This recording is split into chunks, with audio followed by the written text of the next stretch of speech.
Hello, everyone, and welcome to Ice-Burgh To Go, your daily dose of Pittsburgh Penguins news and analysis. You can find us on YouTube at Inside the Penguins or wherever you get your podcasts from. I just wanted to come on here today with an Ice-Burgh To Go ahead of Saturday's matchup against the Toronto Maple Leafs and address something I'm starting to see not just in the Penguins market, but all around the NHL market. And a lot of people are starting to have some revisionist history float around about the Erik Karlsson trade with the Pittsburgh Penguins.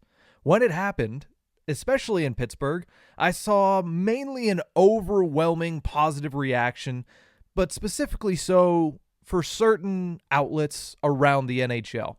But because he's struggled recently to score, that is kind of turned everybody, soured everybody on Erik Karlsson. And my question is, why is everyone so surprised about his defensive play? His offensive play struggling, yes, that's a little bit of a surprise, but at the same time, you didn't expect him to come out and score 101 points again. You didn't expect him to come out and be the San Jose Erik Karlsson simply because there are more players on this team that are built to contribute on the offensive side. But what I've seen a lot recently is people being surprised at how porous he is in his own zone. Erik Karlsson has always been high risk. Always. His entire career, over a decade, he's been that player for Ottawa. He was that player for San Jose. And, well, no different this season. He's that player for the Pittsburgh Penguins. And I read an interesting article on Sportsnet from Adam Vignan. And he had an interesting, or Vingan, sorry. He had an interesting stat here that I wanted to bring up because it highlights the biggest issue in Erik Karlsson's game, which is turnovers. Opponents have scored 10 goals within 10 seconds of an Erik Karlsson turnover this season. That's obviously first in the National Hockey League. Is that an issue in the grand scheme of things? Yes, very big issue in the grand scheme of things. But on the flip side of that issue is one of the most productive defensemen in the entire NHL. In that same article on Sportsnet, Adam pointed out the Penguins currently average 1.6 expected goals per 20 minutes in all situations with Erik Karlsson on the ice, which, similar to the other stat, is first in the National Hockey League.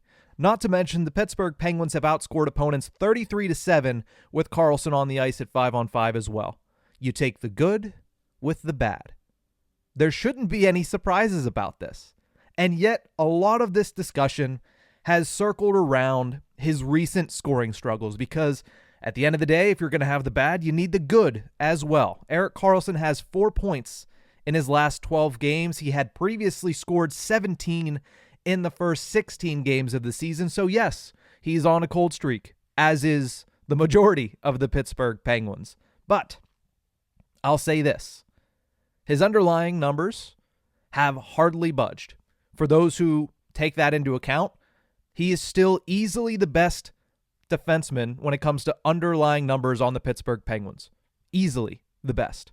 Not only on the Pittsburgh Penguins, but when you look league-wide at what Erik Karlsson's numbers look like among all defensemen in the National Hockey League, he's currently 7th in goals for percentage. Not expected goals. That's not really even an underlying number. Goals for versus goals against. What's that percentage look like? Erik Karlsson's is 7th among all defensemen in the National Hockey League. He's also 19th in the NHL in expected goals for percentage. There's a little bit of a drop there, but that's to be expected because that takes into account opportunities that you've given up. And the Pittsburgh Penguins, fortunately enough, have had extremely good goaltending that has made up for some of his defensive issues, has made up for some of the odd man rushes that he allows when he's jumping up into the play on the offensive zone. But again, as I've said so many times on this episode, what is surprising about that to anybody? The one major issue, other than getting back on track when it comes to scoring goals, the one major issue in the defensive zone that I'd like to see him rein in, because at the end of the day, he's Erik Karlsson. He's not going to change. He's not going to do what you've seen Chris Letang do, for example, this season. Letang has been similar in his career. High risk, high reward from Chris Letang. That's what he has been for majority of his career. But even when Letang was like that, You could tell there is a defensive side to his game. And this year, he's been allowed to bring it to light because he hasn't had as much of the offensive burden due to Erik Karlsson also being on the team. So, you're not going to expect Karlsson to make that same change.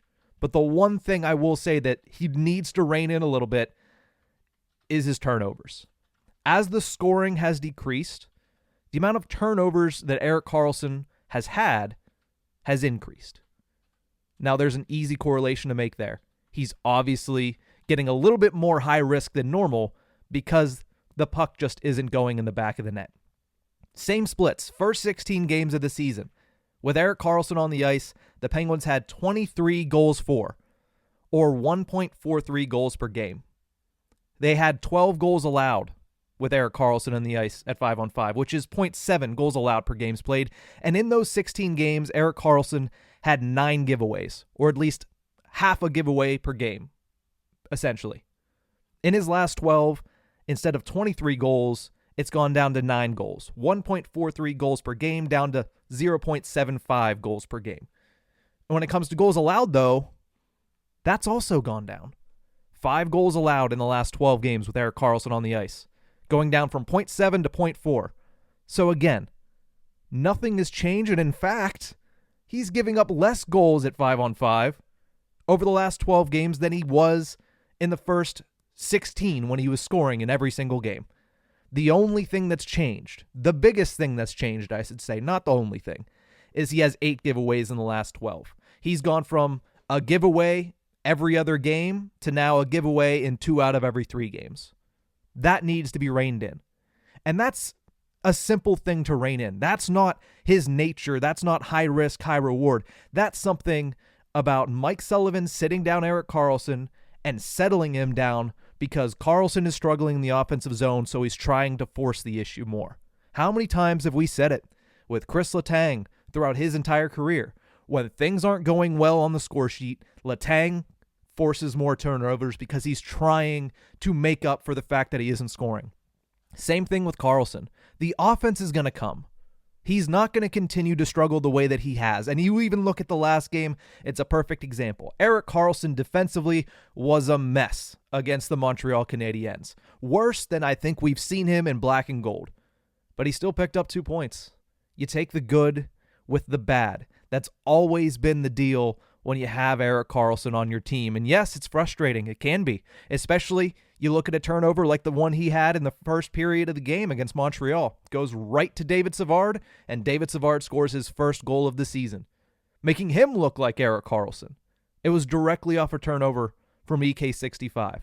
What does he do? He comes back, he scores 2 assists, and he helps the Penguins to a victory. Yes, you'd like to see him be a little bit more responsible in the defensive zone. He's fortunate that he plays with a defenseman of the caliber of Marcus Pettersson to hide a lot of his flaws or to make up for a lot of Erik Karlsson's flaws. You would like him to play more efficiently and less high risk when it comes to his own zone. But at the end of the day, you're not going to get the Erik Karlsson that is, when he's at his best, one of the most elite goal-scoring and point-scoring defensemen in National Hockey League history. It's unfortunate. I'd like to say that he could go out there and be Chris Letang on the defensive zone this season and still be Erik Karlsson in the offensive zone, but I'm not sure that you can ask that of him. I'm not sure you can ask that of anybody at the NHL level. It'd be nice to have him be a great defenseman, a great defensive defenseman, but at the end of the day, it's just not in his DNA to sit there and be a stay-at-home defensive defenseman and be defensively responsible first, offensively efficient second. It's just not in his nature. What I will say is this. Whenever we came into this season with Karlsson on the Penguins, I had very, very low expectations for him defensively. He surpassed them. The bar was low, but he surpassed them early in the season. What I think you're seeing now is, with the points not going the way that he wants them to, with the puck not going in the back of the net the way that he wants it to, you're seeing him get frustrated, and in turn, you're seeing that defensive play start to deteriorate a little bit. Not that he was great at the beginning of the season, but he was much better than what he's shown over the last couple of games. You just need him to settle down. You need that point total to start regressing positively back to the mean, and you'll get Erik Karlsson that the Pittsburgh Penguins got in the early portion of the season where he went, 6-7 games with points in a row, and then 5 of them were multi-point games. That's the Erik Karlsson that's going to help the Penguins back into a playoff spot, and that's the Erik Karlsson that Kyle Dubas acquired in what, to this day, even if he's playing the way that he's played, was a great trade for the Pittsburgh Penguins. A lot of revisionist history out there. Frank Saravalli among them. I saw his little video that he put up. It's asinine. The Penguins got rid of so many bad contracts and brought in a guy the caliber of Erik Karlsson. To think that that was a horrible trade, an uncalled for trade, an unnecessary trade, that to me just shows that you're trying to make yourself look right 3 months after the fact once things first start to hit a bump in the road. That's my opinion on that, and that's my opinion on Erik Karlsson. Let me know what you think of Erik Karlsson so far as a member of the Pittsburgh Penguins. There's highs, there's lows, there's both of them, but I still think the only reason you're starting to see a lot more people creep up and get a little more vocal about the Pittsburgh Penguins acquiring Erik Karlsson is because of his recent scoring struggles and because, in turn, it's caused him to be a little bit less efficient in the defensive zone, which is something none of us should be surprised about. But at the end of the day, we'll sit there, we'll wait and see how things turn around. The Penguins currently winning 2 straight games. They might be getting Rickard Rakell back tomorrow for their Hockey Night in Canada matchup with the Toronto Maple Leafs. It is a interesting time for the Pittsburgh Penguins. Going to be an interesting end of December. A lot of big matchups coming up, and they're going to need Erik Karlsson to be at his best for them in order to have a winning record through them. But that's going to do it for this episode of Ice-Burgh To Go. Thank you so much for tuning in, and remember, you can find us on YouTube at Inside the Penguins or anywhere you get your podcasts from.